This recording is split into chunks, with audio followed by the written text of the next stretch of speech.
Janet Finch-Saunders.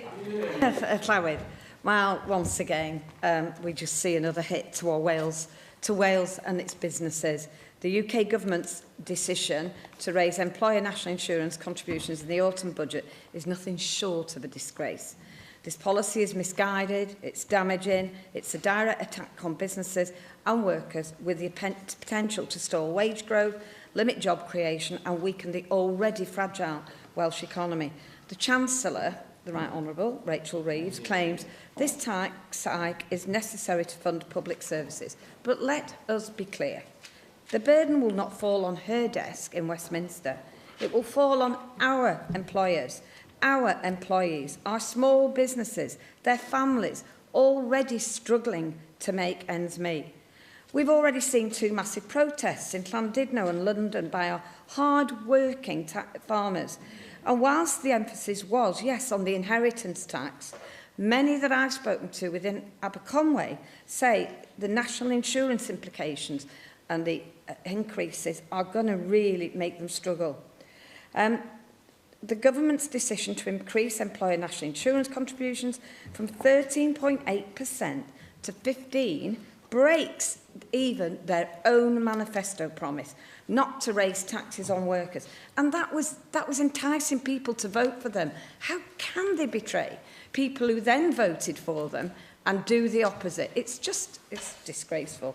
Darren Miller is quite right to put forward an amendment from us on this. This policy, which disproportionately impacts Wales, is a betrayal of trust and a blatant disregard for the challenges faced by the people and businesses in our nation. Small and medium enterprises are the backbone of Wales, making up 99.3% of businesses. These enterprises are already grappling with economic pressures, and now the UK government, the UK Labour government, is asking them to shoulder even more financial strain. On Welsh TV last night, Mountain Warehouse claim it will see an increase of £800 per employee, stopping growth, and ultimately could see implications for the number of workers they employ, and also possibly passing on the cost to customers who can't afford, because customers are already facing high home expenses and things. There will be stagnant wages and fewer job opportunities. However, these consequences don't stop there. This increase will place an additional £100 million burden on public sector employers in Wales, affecting the 460,800 public sector workers across the country. We heard yesterday that this is also going to deeply affect our GP surgeries across Wales, with one surgery having to cough up an extra £30,000, the entire salary of a vaccinations nurse. Where's the sense in that? This is money that could and should be used to improve essential public services, not to patch up Westminster's poor policy decisions. And we keep being told, Finance Cabinet Secretary, about this £22 billion hole left. Well, I can tell you, the OBR dispute that. And I would love you to tell us today the proof, the evidence that supports that £22 billion hole.